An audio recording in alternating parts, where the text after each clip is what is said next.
Carlos. Praise the Lord. Thank you po, Pastor Jack. Isa pong pinagpalang gabi sa bawat isa. Amen. Katibang magatin, kakilalam. Aten. I hope hindi po kayo nandito ngayon kasi timpiesta bukas. So okay ho, no? Lalo na nung managkat kayo. Praise God. Pero sa atin po, every week, fiesta.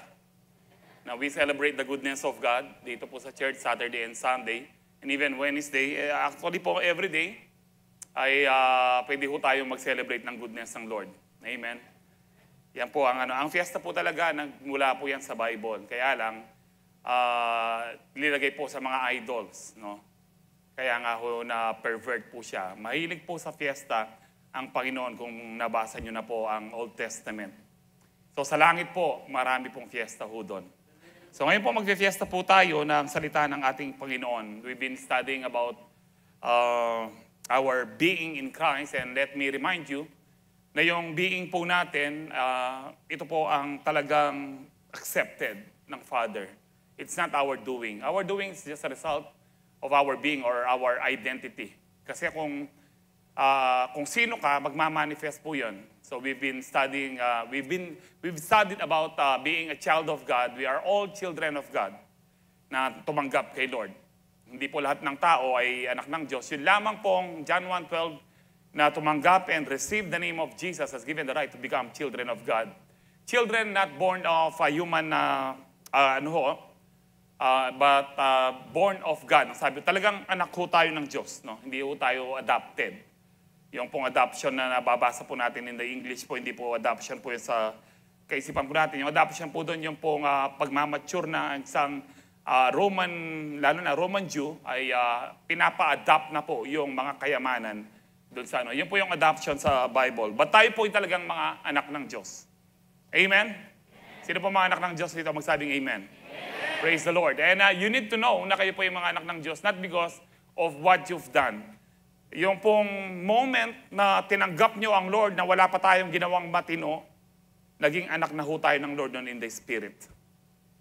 So, wala kang dapat gawin para mapatunayan mong ikaw ay anak ng Diyos o para ikaw ay ma-accept ng Lord.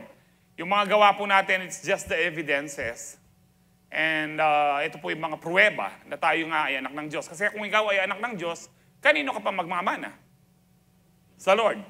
And that is why kung tayo po ay mga anak ng Diyos, alam niyo po, let us practice yung pong pagtawag natin sa Diyos na instead of, kasi po maganda po tinatawag natin siya, my God, my Lord, no? But kung minsan meron po mentality yun dahil God ang tawag, ang address po natin sa Kanya at Lord, siya ang master, meron tayong mentality about slavery. Pero if you address, alam niyo po, I do believe, ang nais po ng Diyos, ang tawag po natin sa Kanya ay Ama. Father. Amen?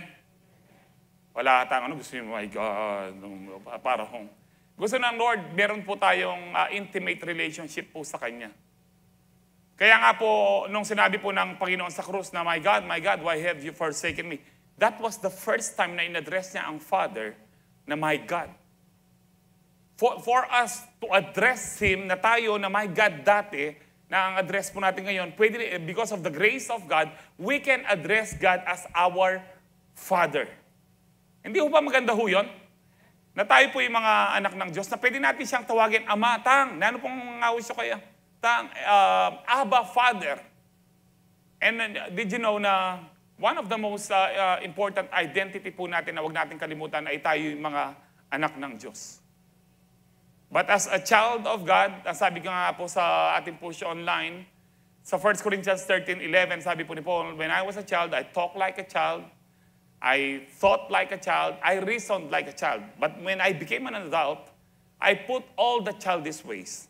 So tayo po yung mga anak ng Diyos, but God wants us to grow. And part of growing up, dapat po malaman po natin, nang nais po ng Lord po sa atin, is a deeper relationship with Him. Tayo po mga magulang, bagamat may mga anak ho tayo, kung minsan po mas intimate po yung relationship natin sa ating mga anak kapag bata ho sila, bang lumalaki sila.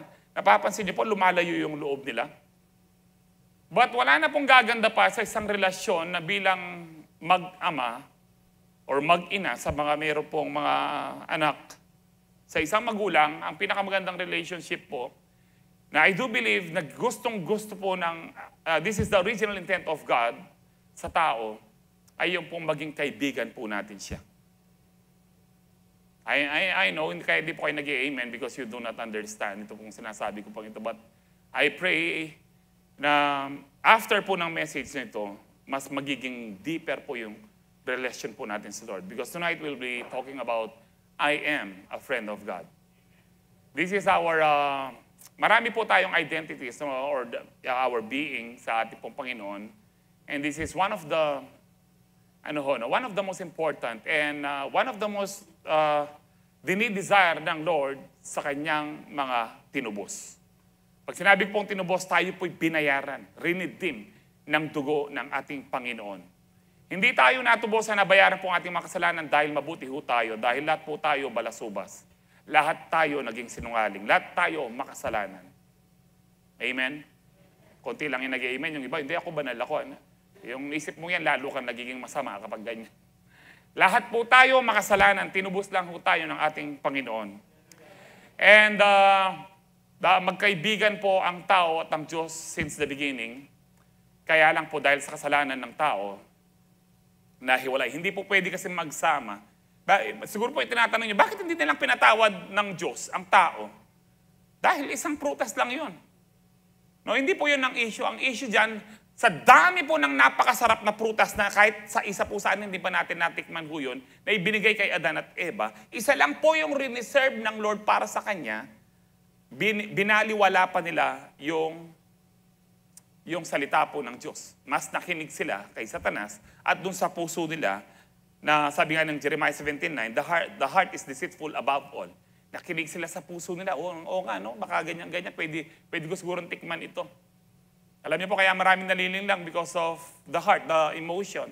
Because the heart or the emotion, the seat of the emotion in the heart is deceitful above all. Ang sabi po ng Jeremiah 17:9.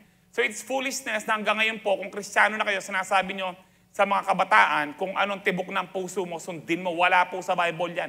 That is demonic. Kung ano ang sinasabi ng salita ng Diyos, yun ang sundin, hindi yung tibok ng puso. Amen ho ba? Pag sinundan mo po yung tibok ng puso, marami pong napapariwara. No, hindi, dapat tibok ng puso ng Diyos ang sundin po natin. Amen ho ba? Ito po tinitibok ng puso ng Lord ho sa atin ngayon na mas makilala po natin siya. So, kaya nga po, one of the major reasons bakit po bumaba ang anak ng Diyos na si Kristo upang magkatawang tao, upang tayo po'y tubusin, at tayo po'y ipagbati sa Diyos. Hindi po kasi pwedeng magsama, sabi nga, bakit pinalayas po ng Lord yung pong kabanalan sa kasalanan. Hindi pwedeng magsama. At isa pa ho doon, baka ang sabi nga po ng Lord, kumain siya ng tree of life na dati nakakain po nila at hindi na mamatay ang tao, hindi na po matutubos ang tao kung nakakain po ang tao ng tree of life. Kaya nga po, naglagay po ng cherubim ang Lord doon at saka po isang sword, blazing sword. No? Alam niyo po yung blazing sword, hindi lang po kay Voltes 5 yan. No? Kung hinanunod ng Voltes 5 noon. Naglagay po siya doon para hindi makapunta ang tao. Kasi po kailangan niyang tubusin ang tao doon sa pagkakasala niya. And since throughout the world history, ang tao po naghahanap siya ng paraan para hindi na siya mamatay. Kaya lang po kung tayo po hindi na mamamatay sa ganyang estado po natin, puro po, ang katawan po natin, ang sitwasyon po natin sa mundo, puro kapighatian. Puro po pagsubok, puro po kasakitan. Di ho ba? Ayaw po ng Lord ng ganyan. Dito lamang po yan, kaya tiisin po natin po yan. But thank God na tayo po ay tinubos na niya at tayo po ngayon ay mga anak ng Diyos. So tayo po kailangan ay mag-grow. Wala po talagang, siguro you've heard about childlike faith. Hindi po ganun ang sinasabi ng Lord kung hindi kayo magiging katulad ng batang ito. Hindi niya sinabing kung hindi kayo magiging katulad ng pananampalataya ng bata. Ang sinasabi niya, kung hindi kayo magiging katulad na humble na bata. Kasi po, ang pinag-aawayan po ng mga disciples noon, sino ba ang greatest sa kanila? It is not about faith. Kasi po kung sinasabi natin, dapat childlike faith tayo. Sino naniniwala doon? Wala pong ganun sa Bible. Alam niyo po kung naniniwala kayo doon, marami pong mali. Kasi sabi po ng Bible, let us grow in the knowledge of our Lord Jesus Christ and in the grace. No, do not be infant, ang sabi po ng Hebrews.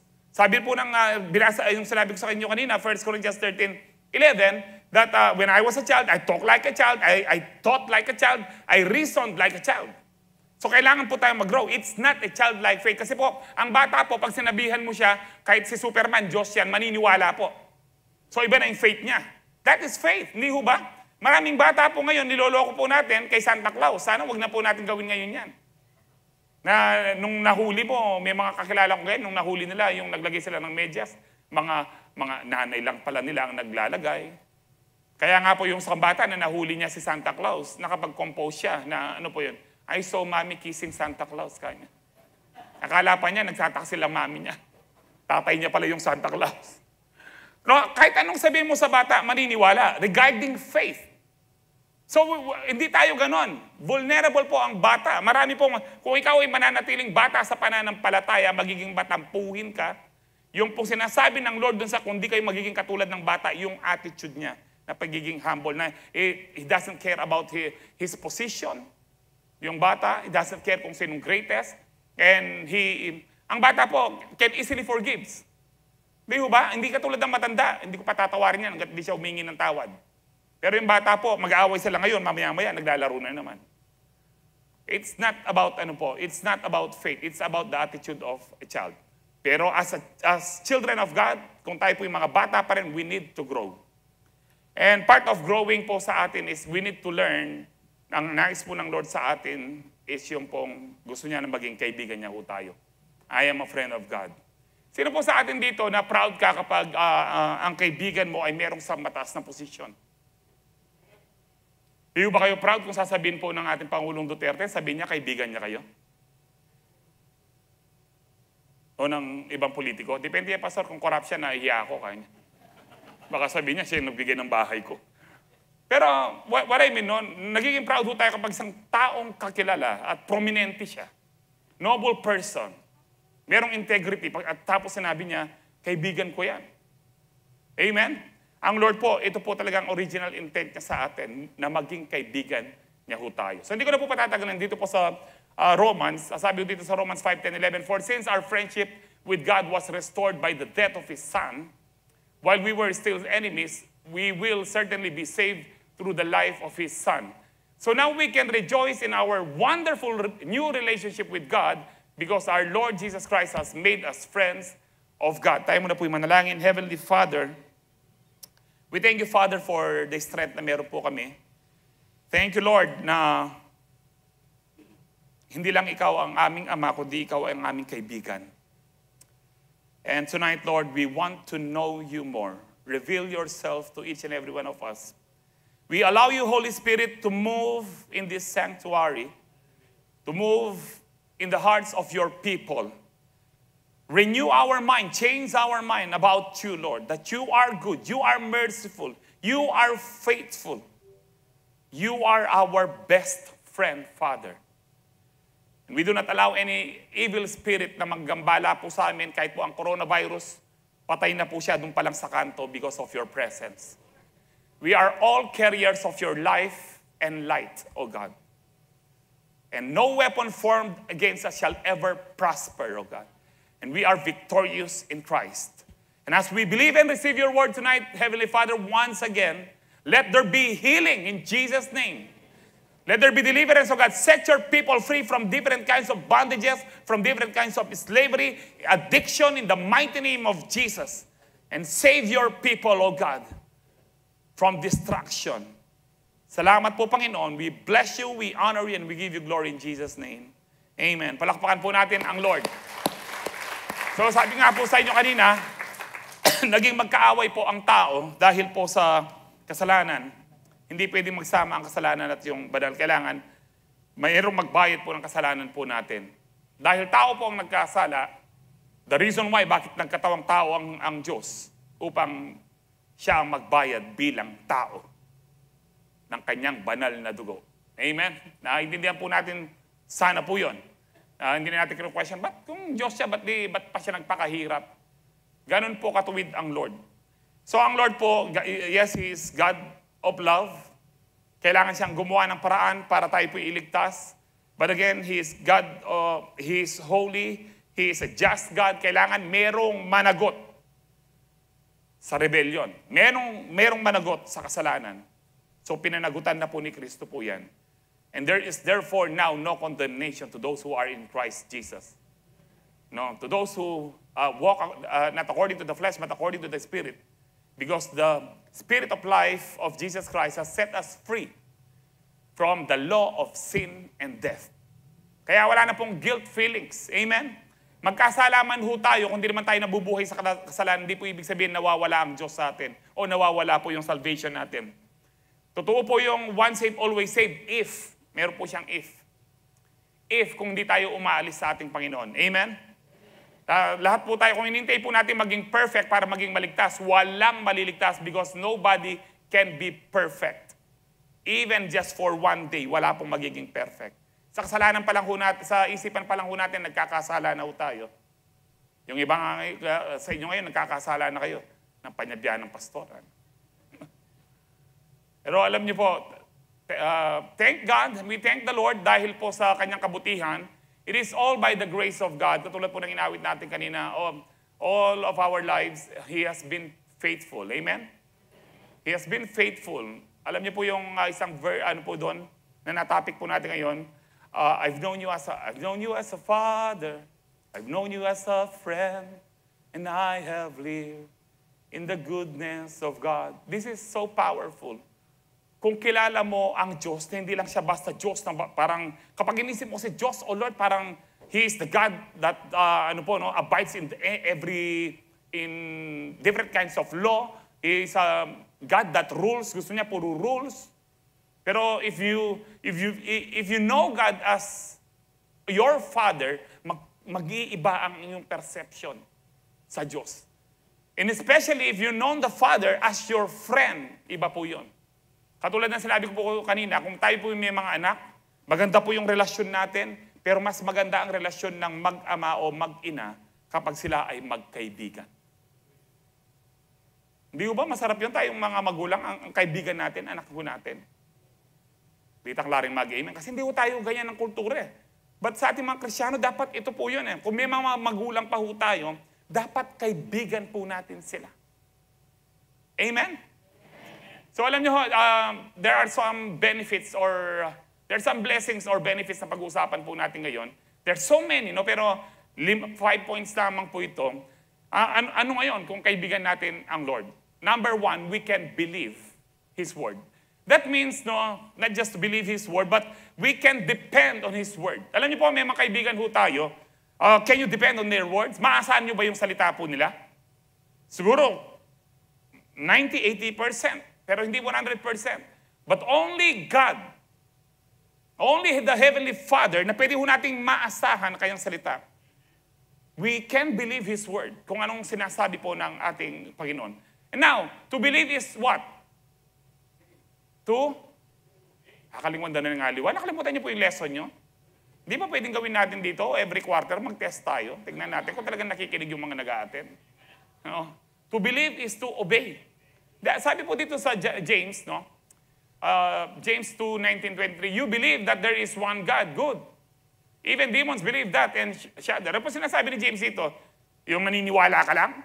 Kung naniniwala ka lang at walang pagsunod, kamukha mo lang ang demonyo. Hindi po ako may sabi niya ng Bible. Maging ang mga demonyo naniniwalang mayroong Diyos. Naniniwala sa Diyos. Sabi diyan, you foolish person, do you want evidence that faith without deeds is useless? Now, ulitin ko po muli ito, hindi po sinasabi ni James dito that ang salvation is faith plus works. Ang sinasabi ni James po dito, ang buong context, that the genuine faith, yung talagang buhay na pananampalataya, totoong pananampalataya, ay nagbubunga ng good works. Buhay ang pananampalataya. Amen? Merong pagbabago sa buhay natin. Makikita po yan dapat. Yun po sinasabi ni James yan. We are saved. Yes, by grace through faith alone. Not faith plus works. Faith, it equals good works po siya. Magre-resulta po siya ng good works. Kaya sabi niya dito, gusto mo bang ebidensya? Verse 21, sabi niya, was not our father Abraham considered righteous for what he did when he offered his son Isaac on the altar. Ito po ang pinakamahirap na pagsubok na dumating kay Abraham. Na yung hinintay po niya more than 25 years na blessing sa Lord na magkaroon sila ng anak. Nung 100 years old na siya na dumating, no? 100 years na po ba kayong na ilang taon na po ba kayo naghihintay doon sa blessing ng Panginoon? 100 years old si Abraham, but he never wavered. He was fully convinced, fully persuaded that God is able to do what He had promised. At ginawa po ng Lord. Pero minsan sabi ng Lord, yung mahal mong si Isaac, pwede mo ba siyang ibigay sa akin? So binigay mo. You see that his faith and his actions were working together. Kung meron kang faith, dapat balanse po yan sa action mo. Kung sinasabi mong Kristiyano ka, kaibigan mo ang Diyos, that God is your heavenly Father, dapat makikita po yan sa iyong bunga. Makikita po yan sa pagbabago ng iyong buhay. Makikita po dapat yan sa ating paggawa ng mabuti. Because our faith and actions, dapat po yan, nagja-jive po yan. Hindi po yan nagko-contradict. Yung mga kita mo, Kristiyano ako. Kapag kayo tsuya kita, tatayay kang sabong. Di ba? Balasubas na rin makanya. Dami pong sabong ngayon, parang virus, no? Dapat lahat po ng mga sabong pong yan, i-curse po natin in the name of Jesus na magsara po lahat ng yan. Marami na pong nasira ng buhay na dyan. Hanggang iskinitaya mo, ating pang sabungan yan eh. At miras takin, nakapanggiligit la po. Marami pong naluloko po at mabibigla ako, pati kang iskinita ngayon at kaya ako. Pambihira. Daig pa niya madalas pinagbabawal po ang church, pero yung sabong hindi po nila binabawal. Mga demonyo po sila. Ang sabungan, okay lang kahit walang social distancing. Huwag niyong ipasara niyan. Makanano, demonyo lang. Kaya nga kinukontra yung church. Sinisiraan ng church. But you see, our action, kung talagang Kristiyano ho tayo, hindi tayo makikita sa mga ganyang sabungan. Amen ho ba? And hindi tayo mag-agree sa mga ganyang gawain na makademonyo. Kaya nga po, you see that his faith and his actions were working together and his faith was made complete. Sabihin niyo po, made complete. Hindi po kompleto nung tinanggap mo ang Lord, tapos po hindi mo pinakita ang iyong pagbabago. Hindi kompleto ang pananampalataya. Bansot siya, na-abort po siya, namatay. Maliwanag po yan sa Parable of the Seeds. Hindi ko na po siya i-explain, mahaba po tayo. Ang Parable of the Seeds na napunta lang po sa dawagan yung kinain po. They believe for a while, yung mga ganyan, no? But anyway, our faith should be complete by what we are doing. Our faith, in other words, should be matured. Yun po ang ibig sabihin ng complete or perfect. Mag-mature siya kung paano tayo nabubuhay. And then sabi po sa verse 23, and the scripture was fulfilled that says Abraham believed God. O yan po yung ibig sabihin ng believe God. Binigay mo na ni James yung definition. This is how you believe. You need to obey God. That is the true belief. That is the true faith. If you have faith in God, sabi ko dyan, yung faith and action niya, nagja-jive, hindi po nagkokontrahan. And Abraham believed God. What does it mean to believe? To believe is to, kung kaibigan po natin ang Ama, maniniwala po tayo sa kanyang salita. Kaya sabi niya ho dyan, and it was credited to him as righteousness. Kaya tayo righteousness because we believe God. To believe is to obey. We have decided to follow Jesus. No turning back. Amen? Though none go with us, we will still follow Christ. Iyan po talaga ang true disciples. And he was called what? God's friend. Alam niyo po, throughout the Bible, hindi ko pa sinasabing isa lang yung kaibigan ng Diyos. Pero sa Bible, mababasa niyo, isa lang po ang taong in-address niya na kaibigan. Si Abraham lang.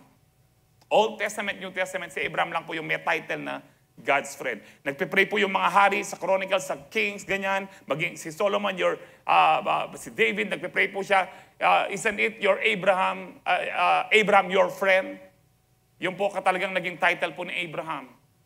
Your friend. Alam niyo po si Abraham, daig pa ho natin siya. Actually siya, walang Bible. Nangusap lang ang Lord sa kanyang spirit. Abraham was a pagan worshiper. Pagano po ang kanyang mga pamilya. Pero naniwala siya na yung nakakausap niya ang buhay na Diyos. At naniwala pa rin siya kahit nang binigay po yung after 25 years na nagkaroon siya ng anak ng pong siguro nasa 12 years pataas po si Isaac po dito. lad na po siya, boy na po siya dito. Binigay po ni Abraham, ito po yung pinakamatinding pagsubok niya. And he was called God's friend. Because yung pong faith niya and his action ay hindi po nag-contradict. Amen? Kung kayo po talaga ay kaibigan po ng Lord, maniwala po. Kasi Abraham po kaya po siya naging kaibigan ng Lord dahil he trusted the word of God. He was very confident sa word ng Lord na Abraham, huwag ka mag-alala. Kahit matanda ka na magkakaanak ka, I will bless you and peoples of the earth will be blessed through you. But alam niyo po, ang mahirap po sa atin, tayo po mga modern people ngayon, ang dami po nating mga reasoning, ang dami po natin, dahil matatalino tayo, akala lang natin matalino tayo.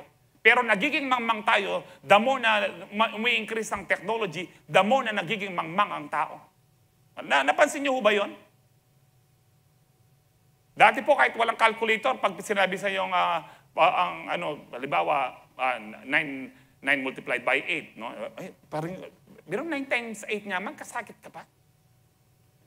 Noon po, kahit po ilang digit na, natin sa isip po natin, kaya nga sa school, bawal po ngayon po ina-allow na.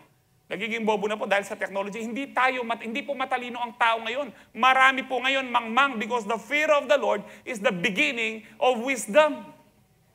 Hindi po yung marami kang technology, marami kang alam sa computer, marami kang alam na kung ano-ano ngayon. Hindi po yun ang tunay na katalinuhan. Ang tunay na katalinuhan ay yung pong sumusunod ka kay Lord because you fear God. Si Abraham, sige Lord, pinakita ni Abraham na talagang kaibigan niya ang Diyos dahil naniwala siya. Alam niyo ba, hindi ba kayo naiinis sa mga kaibigan niyo humingi ng payo tapos hindi man kayo susundin? Manyan ka pa kaya mo, nanunggawan mo kitang boyfriend mo, nanong makanya, kahit tikim niya pamurin. No, di ba? May mga ganyan ho. Magagalit ka sa isang kaibigan mo na humingi siya ng advice sa'yo tapos hindi niya sinunod. Kaya tinawag po si Abraham na God's friend kasi yung mga actually po katawa-tawa o ridiculous sa bata ng tao, pinaniwalaan ni Abraham.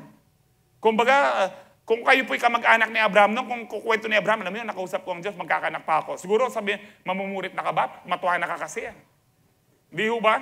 Walang pakialam si Abraham kung anong sinasabi. And then, napalitan po yung from Abraham to Abraham, ang kanilang pangalan, Sarai to Sarah, meaning father of many nations, mother of many nations. So, narinig ng mga tao yan, saka yung mga kamag-anak nila. Ama ng maraming bansa, ina ng maraming bansa, nagtatawagan po sila, memory nga dwa, uling matuwa nila, mamumurit nila, alala kasing anak. But they never, especially Abraham, he never wavered sa kanyang faith. Kaya talaga po ang Diyos, tinawag siyang kaibigan niya. Ito, kasi alam mo, kapag loyal ka sa kaibigan mo, kahit anong sabihin ng kaibigan mo, maniniwala ka kahit chismis. Di ba? Kaya piliin niyo po yung kaibigan niyo. Kasi sabi po ng 1 Corinthians 15:33, bad company corrupts good character. Dapat ang kaibigan niyo na nasa CU, matino po. Nasa Calvary umpukan. Dapat po Kristiyano. Huwag kayong magkikipagkaibigan dun sa korapang karakter. Hindi, iwiwin ko siya. Iwin niyo po siya kung gusto niyong win, pero hindi kayo magkikipag-fellowship sa Kanya. Ang fellowship po dun sa merong parehong espiritu. Sabi po ng Lord dito sa John chapter 15, 14, 15, sabi niya, you are my friends if you do what I command. So pareho po ang sinasabi po ni James. To believe is to obey. If you love me, you will obey my commands. Ang sabi ng Panginoon dyan, no? Tapos pagdating po dyan sa 14, you are my friends if you do what I command. Kaibigan ko kayo. Then sabi, I no longer call you slaves. No, hindi tayo we do not serve God as slaves. We serve God as steward. Iba po yun. May pinagkakatiwala sa atin ng Lord, ng yaman, ng pamilya, ng trabaho, ng businesses. Maraming pinagkakatiwala ang Lord. We serve Him as good stewards, not slaves. Amen? Magkaiba po yun. And then sabi niya, I no longer call you slaves because a master doesn't confide in his slaves. Sabi ho dyan, alam niyo po itong word confide, niyo pong meron kang confidante na lahat ng sekreto mo ibibigay mo sa kanya. Kung may mga best friend po tayo, may mga ganyan po tayo pinagsasabihan. And then sabi niya, now you are my friends since I have told you everything the Father told me. I have told you. Sinabi po ng Lord. Sinasabi po ng salita ng Diyos na sinabi na niya sa'yo, pag tinanggap mo ko, meron kang kaligtasan. You need to believe that. You can't depend on the Word of God. Pag sinabi ng Lord, ikaw ay blessed na, no more condemnation, hindi ka na-curse, paniwalaan mo po yon. Sinabi po ng ating kaibigan na ating Ama. I have told you everything, sabi ng Lord. Ang kailangan lang maniwala tayo dahil tapat po ang kaibigan po natin. Tapat po ang best friend po natin. Magmula po ngayon, kung hindi nyo pa best friend ng Lord, dapat po siya ang pinaka-best friend nyo. I've learned to make God my best friend po. Ang sabi ko nga ho sa inyo, hindi ko sinabi kahit kanino man yung matitinding problema ko, ni kahit sa asawa ko. Is that biblical? Yes. Bakit si Abraham, sinabi niya yung matinding problema niya kay Sarah? Hindi nyo ba napansin niyo? Ba't hindi nagpaalam si Abraham? Itong anak mo papatayin ko. Mag-aaway po sila. Dahil yung personal po yung relasyon ng Lord kay Abraham. At saka yung pangakong yon hindi galing kay Sarah, galing sa Diyos. Hindi po totoo, dapat sabihin mo sa tao para ma-release ka. Na-release na po ba kayo?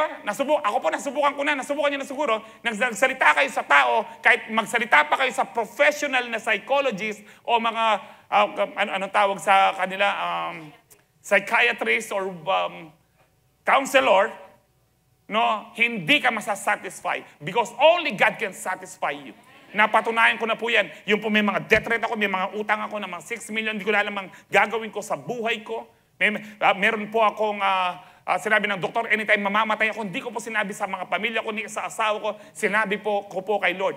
Kaya po ako matagumpay ngayon dahil ang best friend ko si Jesus.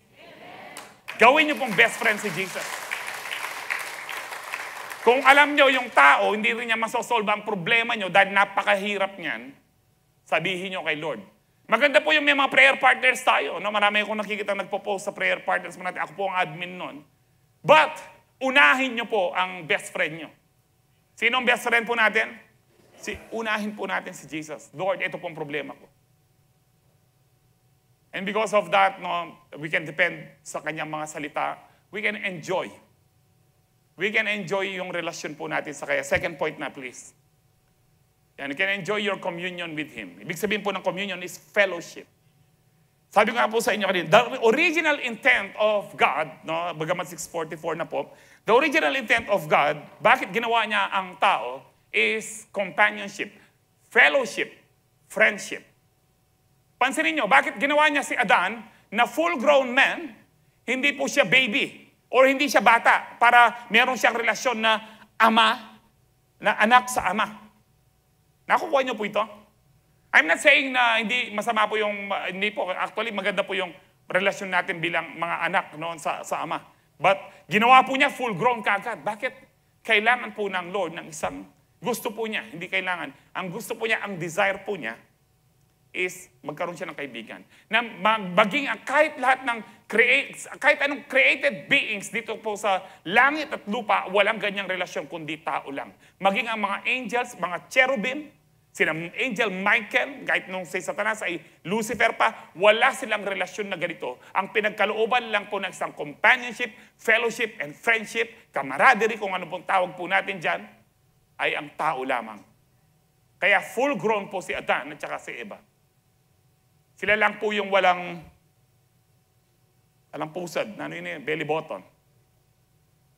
No, hindi ko pa nakita nyo. Diretso po yung ala nung lilinisan. Di ba linisan nila? Tambawa na kay mama, yung tulok na yan. Ito po yung maganda. Si Adan po, walang biyenan. Walang mga in-laws. Maili kayo. Walang mga in-laws, no? I'm not saying masama po mga in-law po natin, no? Sinasabi ko po dyan, solo po, walang ano. Ginawa po siya full-grown kasi po ang original intention po ng Panginoon, ng Diyos noon, Panginoong Diyos po, ay magkaroon po siya ng kaibigan sa atin. Dahil we were created after His image and likeness. Tayo lang, hindi mga angels. Hindi nyo kamukha ang mga angels. Yes, siguro sa shape and form kamukha, but in righteousness and in holiness, in glory, hindi po. Tayo lang po ang merong ganun. Na-restore po ng Lord po yon.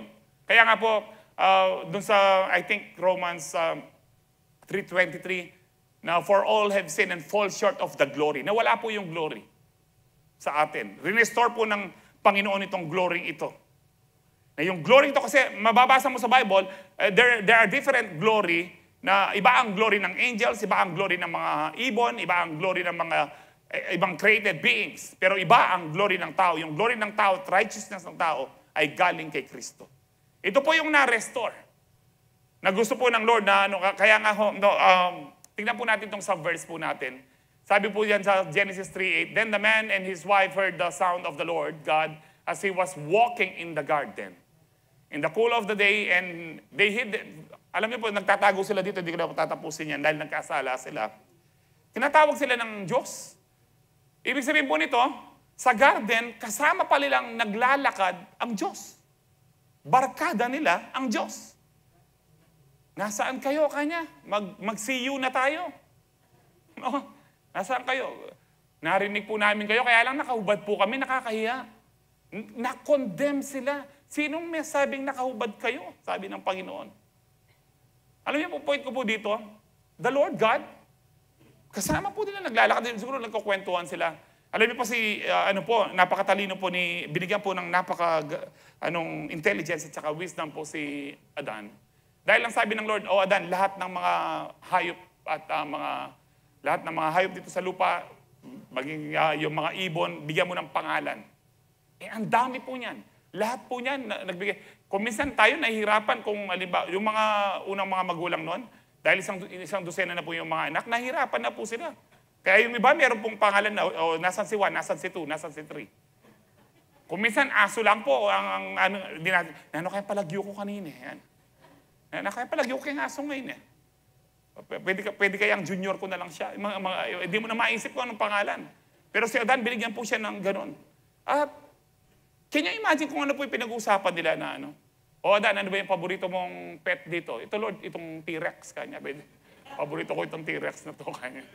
Ang bait-bait niya kanya.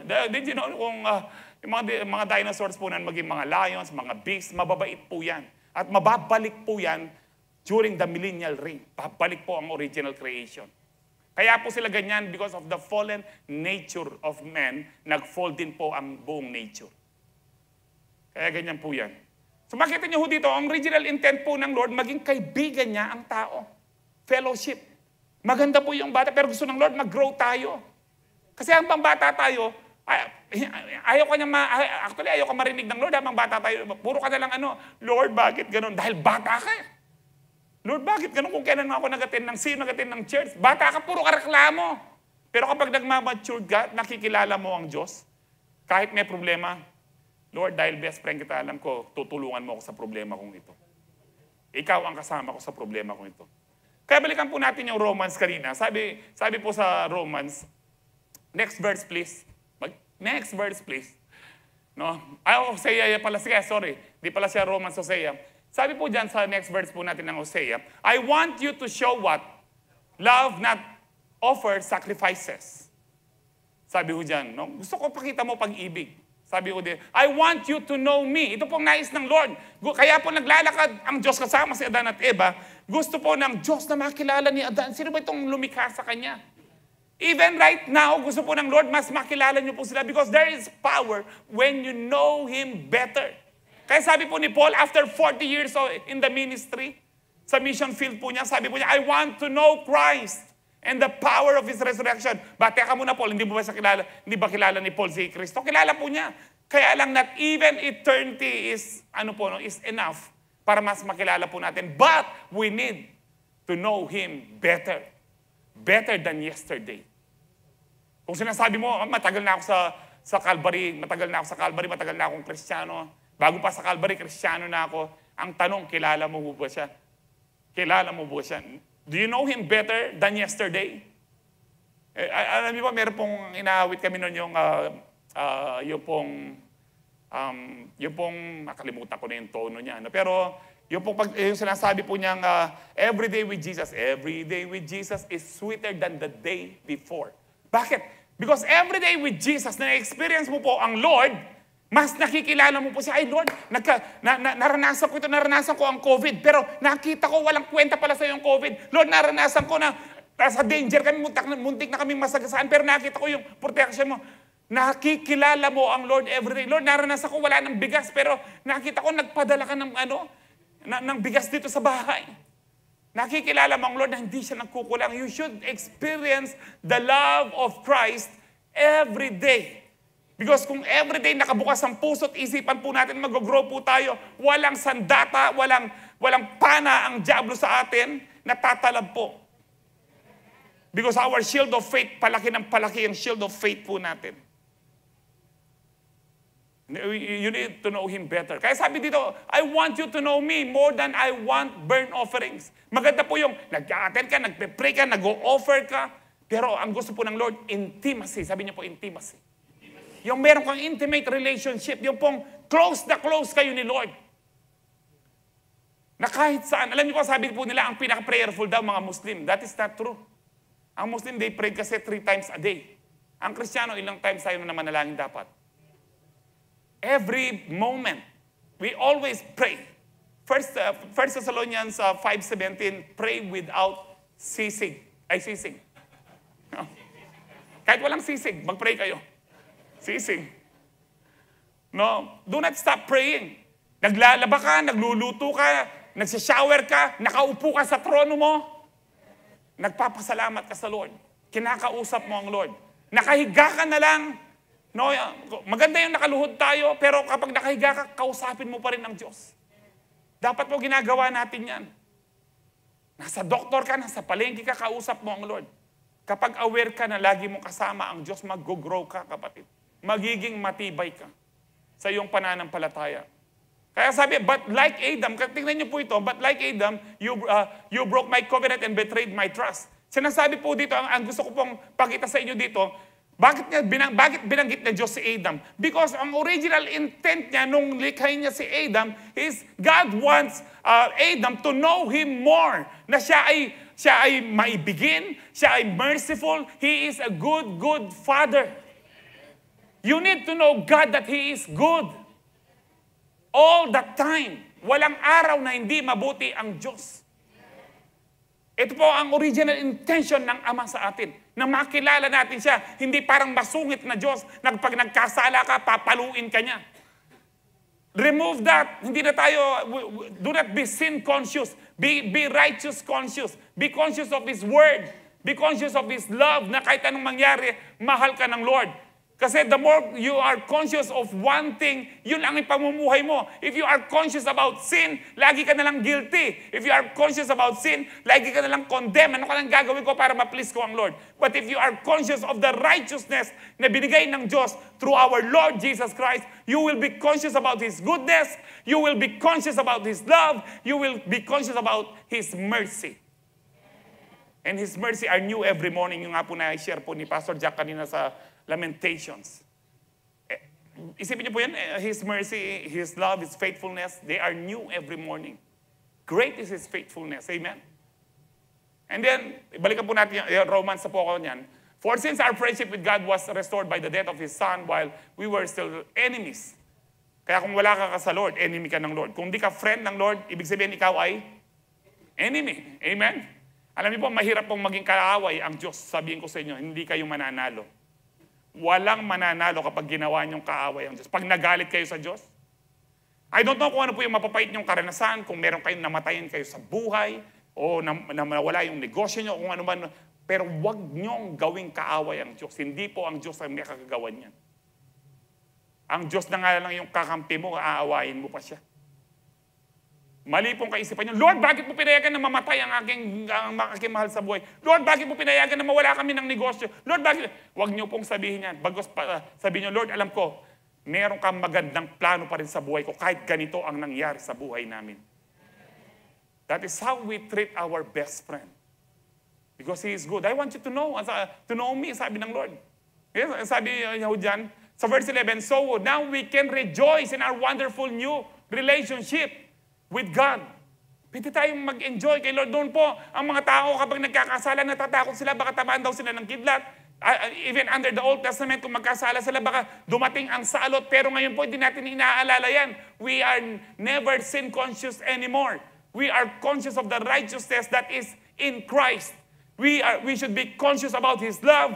We should be conscious No, yung pong maging aware po tayo pag sinabi kong conscious, yung maging lagi mong kaisipan about yung kapatawaran ng Diyos, yung katwiran ng Diyos na binigay sa iyo kay Kristo, yung pag-ibig ng Diyos kung gaano kanya kamahal, yung kabutihan ng Lord kung gaano siya kabuti sa iyo. Alam niyo, ngayon lang isipin niyo po kung gaano kabuti ang Lord. Ilang beses na po niya tayong liligtas sa buhay natin. Ilang beses ka na niyang pinagpala. Pero madali ho tayong makakalimot kung minsan kapag nagkakaroon tayo ng problema. But God is still good. Amen?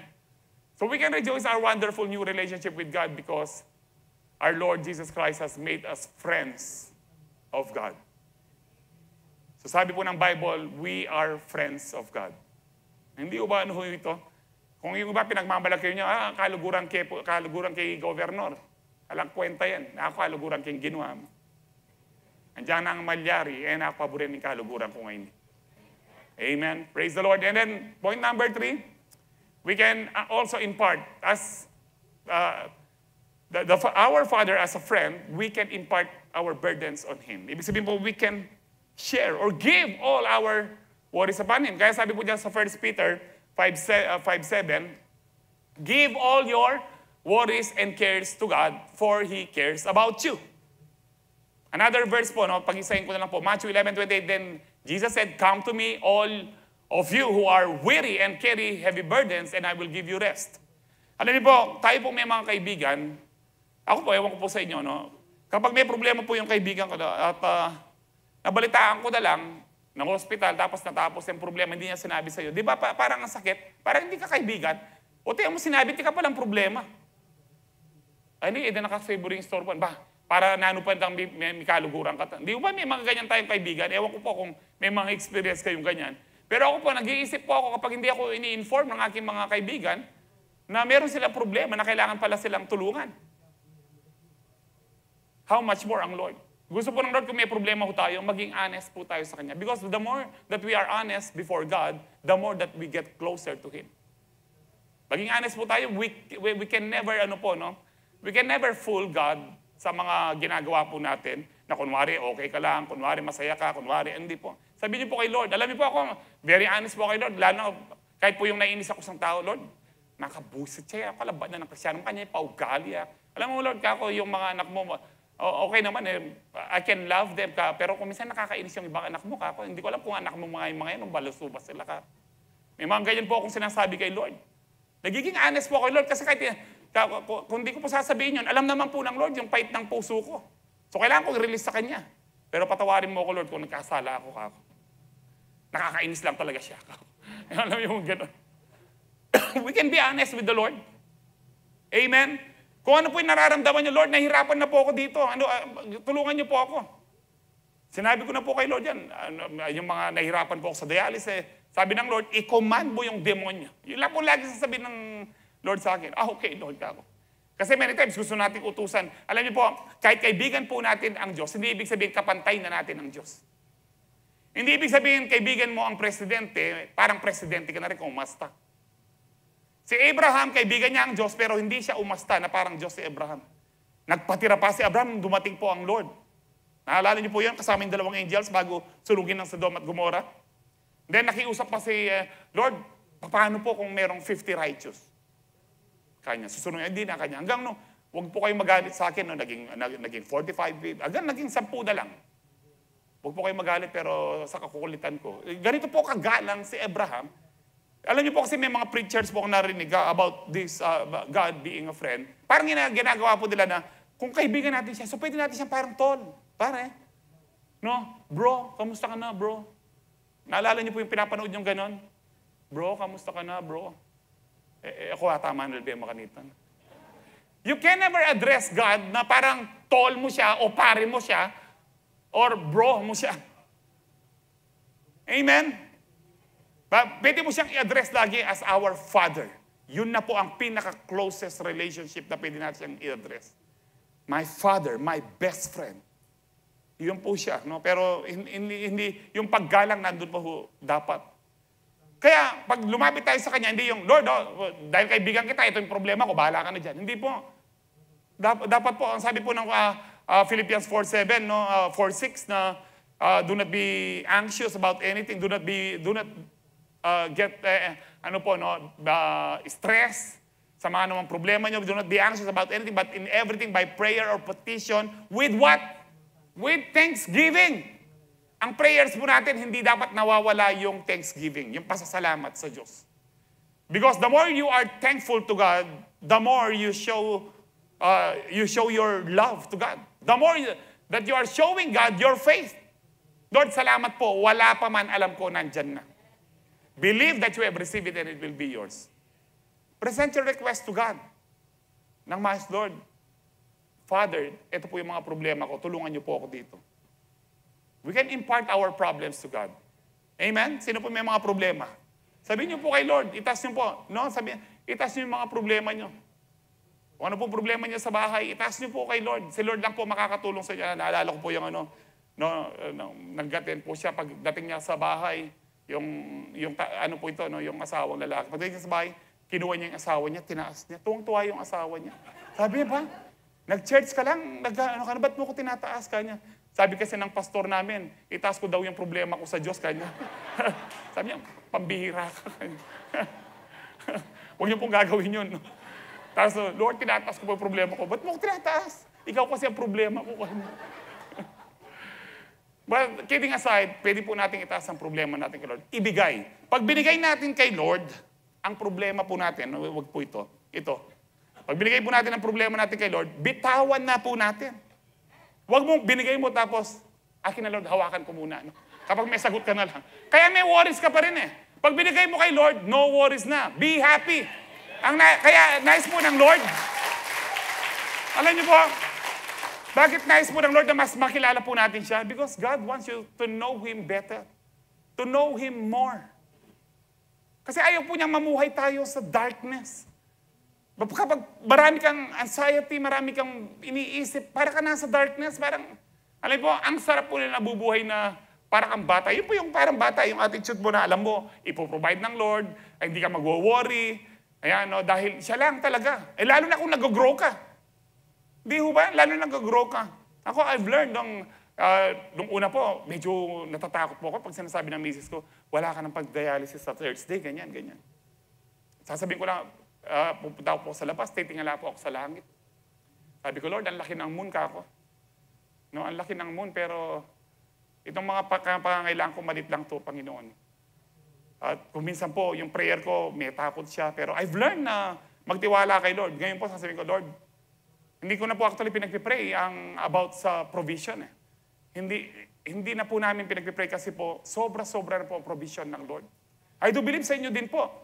Marami lang sa inyo hindi mapagpasalamat, mareklamo ko pa compare yung BAU kang Henry C. Baninano kayo?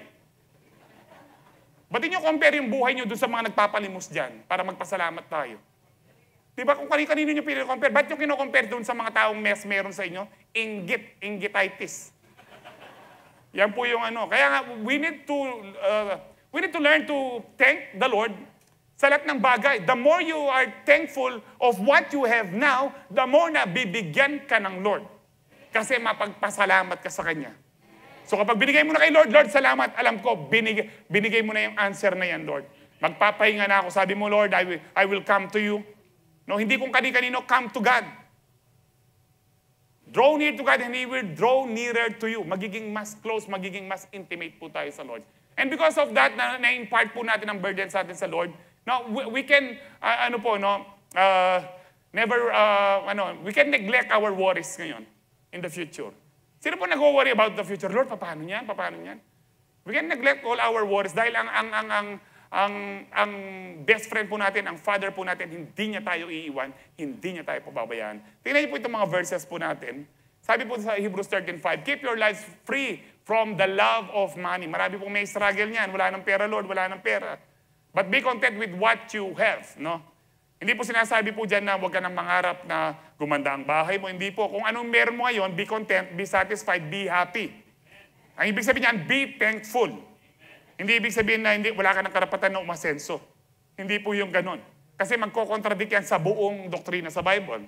Sabi lang dyan, kung anong meron mo ngayon, maging happy ka kasi lalo kang ipopromote ng Lord. If you are happy with the small things, God will promote you with the bigger things. And then sabi ho dyan, because God has said never. Sabi niyo po, never.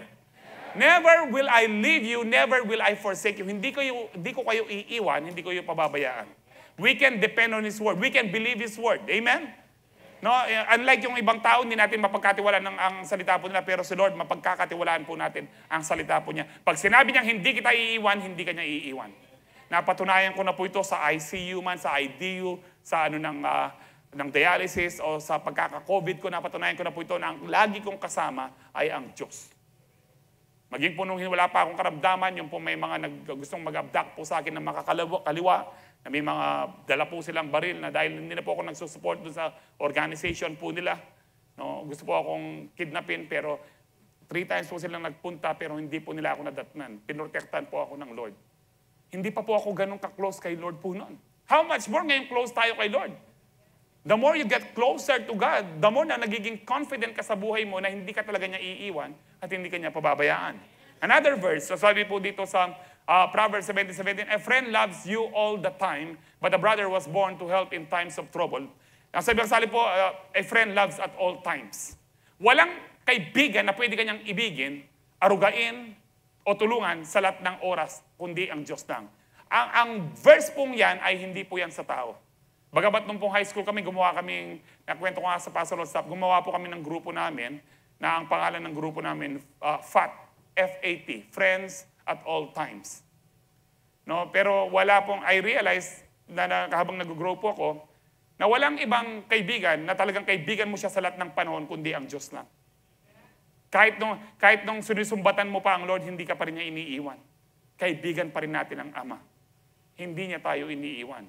Another verse po, sabi po sa Isaiah 46:4, tayo po nag-aalala na baka tumanda tayo, wala na tayong kasama. O yung mga anak natin na kayo po na tumanda na ho kayo ngayon, hindi ko na po excuse yung huwag mo sabihin matanda. Talaga po tutuwata mo na nung buri yung sabihan na, sabihan matwa talagang, kaya nga liwa, hindi yung sabihan mo itang mature.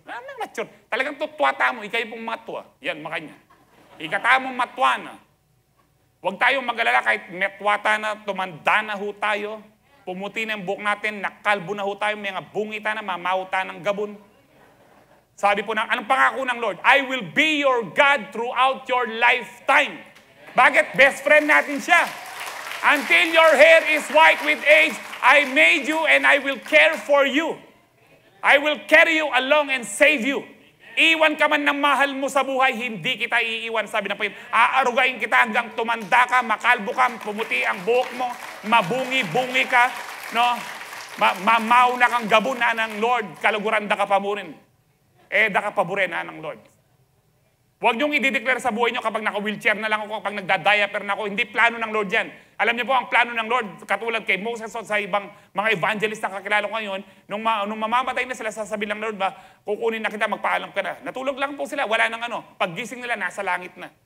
Yun po ang plano ng Lord sa mga kamatayan natin, hindi po yung, alam niyo po yung mga ganyan, bakit binibigyan po sila ng pagkakataon ng ganyan? Balasubas na di nanong chance, Lord, na magsisi ka rin kasalanan. Pero tayo po na mga anak ng Diyos na sumusunod po sa Kanya, dahil po sa biyaya lang niya, no, pwede ho tayong mamatay. Kung mananiniwala kayo, pwede tayong mamatay kung di pa darating ang Lord na hindi nahirapan. Lord, kuna muna ako. Babay na niya, makuha na ako. Pagkay mo. Tapos palakpakan o rin kamag-anak mo, opit na pit natahan na yan.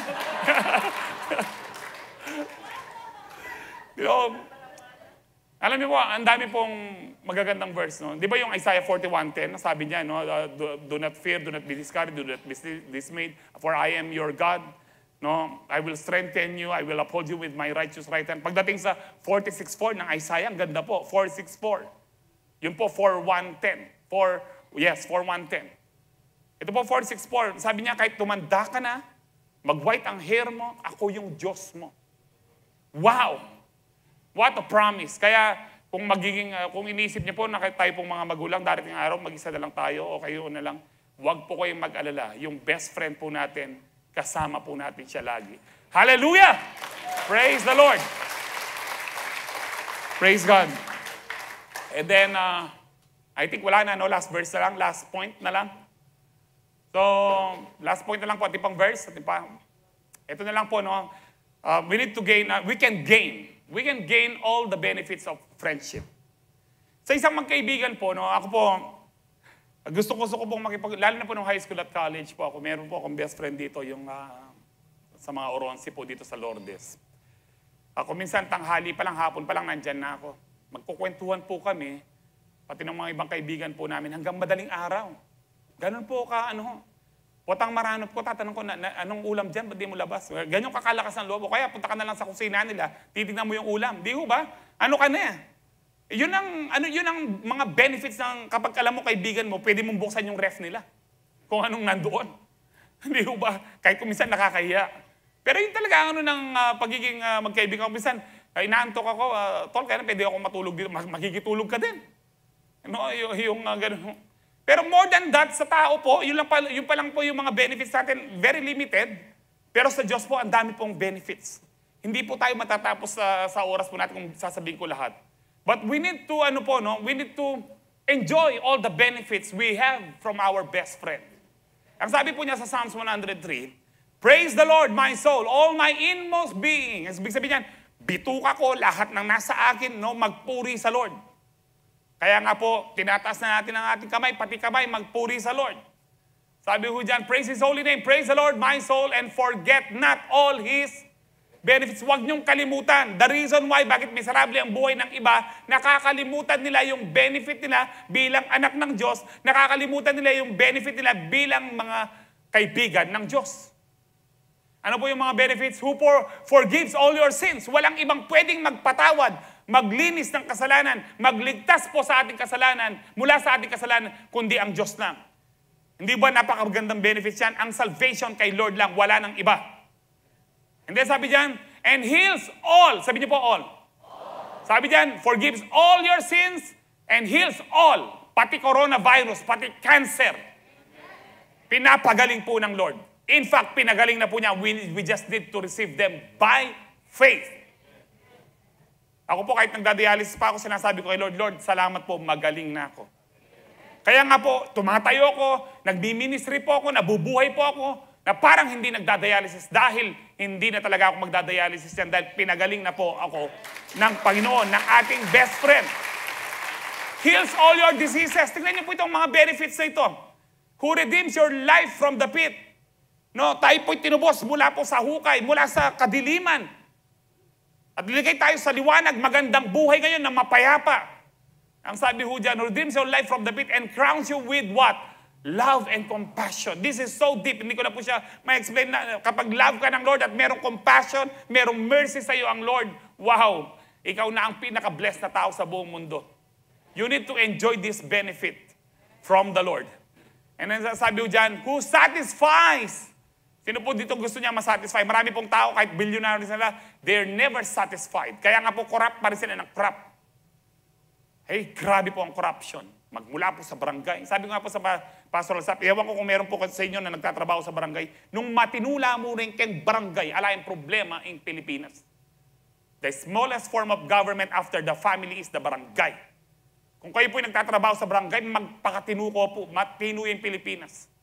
Kasi po hindi po pwede pumunta ang presidente sa grassroots. Not even the mayor or the governor. Kayo pong lilagyan ng katungkulan sa barangay. Kung nakikinig man po kayo, araw-araw nasa barangay kayo, kung minsan baradong ka nila po pang balbalasulo, yung manapalitan, mga balasubas kayo, buriyo mo, sweldo. Puro kayo kurap, potang mga panya kayo na kung kalaran, puro kong kademonyosan. Pero nung sa mas na niya yung barangay, ala yung problema yung Pilipinas. Nung kayo mismo kurap, alwa po yung pagsabi ko rin ang kurap yung barangay. Parang nung ayal benday ni, milakoya problema yung Pilipinas, nung kempang barangay matinu na lang. Aldoldo, chula ka rin, 24 hours. Pero rin balasubas sa konsel, nano, at tila pangalawang obra, at chula mo po at ang sweldo. Po ang DMDA mayor. And that is why we need to pray for wisdom po ngayon. Kayo po na, for Duterte kayo, for Marcos kayo, for Pacquiao kayo, wag po tayong mag-away-away sa politika. Hindi, mas kaya magpapost-post ko pa mo kung nano-nano kayong Facebook. Huwag tayong mag-away kasi ang politika, paghihiwalayin tayo. Bagkos mag-pray tayo kung sino ba ang kalooban ng Diyos.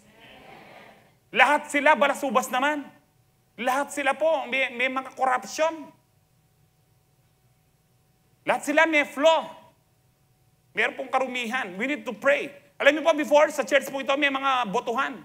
Sabi ko, hindi tayo dapat nagboboto. Walang ganyan kung sino magiging leader na boto. Kapag meron ng botan, meron ng division. Kanino ang division? Sa Diablo. Because we are all united in Christ with one Father and then one Lord, one baptism, one Spirit, and Father of all. Ba't tayo mag-aaway? Yes, sige, magboto tayo sa gusto natin. Kaya hindi tayo nag-endorse dito eh. So minsan meron lang nakikisap na politiko, na pag-pray. Kaya pinag-pray natin, Lord, pag upo niya, malaman niya na walang corruption. Lalo niyo po yung mga prayer ko sa kanila. Pero never ko po silang ini-endorse na siya ang boto natin. Dahil si Lord lang po ang pwedeng magsabi sa atin kung sino dapat ang iboto po natin. Ni kahit po kayo na maraming alam sa history, magtaka ko, mo youth, balo kang Marcos. Nang balo yung Marcos, ano ko mang kinabya ka rito? Maniwala ko ka rin makasulat, ay marakal kalaraman ka rin makasulat. I'm not saying walang mali si Marcos. But I am saying, huwag tayong mag-away-away sa politika. Nadi-divide po tayo. Miras taken, eh. Sabi ko dyan, balik nga tayo, who redeems your life from the pit and crowns you with love and compassion, who satisfies, ito po pala, who satisfies your desires with good things so that your youth is renewed like the eagles. Isa-satisfy po tayo ng Lord. Kaya pala tayo napunta doon kasi maraming politiko, ang dami na ng pera, hindi pa sila satisfied. Pero tayo, kapag ang Diyos, Father mo na siya, best friend mo pa siya, satisfied na satisfied ka. Amen? Woo! Yaman na! Ang sarap po, ang dami ko pang gustong sabihin, no? Pero mag-review na po tayo, 7:18 na para marami pa po tayong magawa. I am a friend of God, number 1, we can believe His Word. Ibig sabihin, we can depend on His Word. Maasahan natin ang kanyang salita. Then number 2, we can enjoy communion with Him. The more na nag-enjoy ka sa fellowship, the more that you are intimate with the Lord, the more na mararanasan mo ang pag-ibig at blessing ng Lord. And then we can impart your burdens of, di ba maganda ito, lahat ng problema natin, Lord, ito, kahit anong problema mo, pati yung nasugat mo sa pedicure mo, pwede mong sabihin kay Lord, Lord, nakasakitan. Concern po ng Lord yan. Kasi nga, sabi niya, yung buhok natin, bilang po niya yan. Kahit lalo na kung 10 na lang yan. Bilang niya po yan, no? And then number 4, sabi mo dyan, we can neglect all our worries for tomorrow. Ibig sabihin niyan, we can enjoy every day. Dahil ang worries po natin, binigay na natin kay Lord, ikaw nang bahala sa buhay namin at Lord, basta i-bless mo kami, gagawin po namin kung anong pinapagawa mo, mag-i-enjoy kami sa buhay namin. Kahit ang mundo, hindi siya nag-i-enjoy, mag-i-enjoy po tayo sa Lord. This is the day that the Lord has made. I will rejoice and be glad in it. Basahin mo bukas muli na naman yung verse na yon. This is the day na naman. Parang yung nasa tindahan, bawal ang utang ngayon, bukas na lang. Pagdating mo bukas, nandun na naman, bawal ang utang ngayon, bukas na lang. Wala pong hangganan. Ganon din po, lalo na sa salita ng Diyos. This is the day that the Lord has made. That means God is good today. Pag binasa mo bukas, God is still good today. He is good forever and ever sa mga anak niya. And that is why we need to enjoy yung mga benefits. We need to gain, no? We can gain all the benefits. So ano natin, para malaman niyo po ito, you go deeper sa word ng ating Panginoon. Sino po dito ang excited na maging intimate pa siya kay Lord? Amen. Tayo po lahat ito tumayo, palakpakan po natin ng Lord. Tatanggap po tayo ng banal na hapunan. Hallelujah. So magmula po ngayon, i-address po natin ang Diyos as our Father and as our best friend. Amen.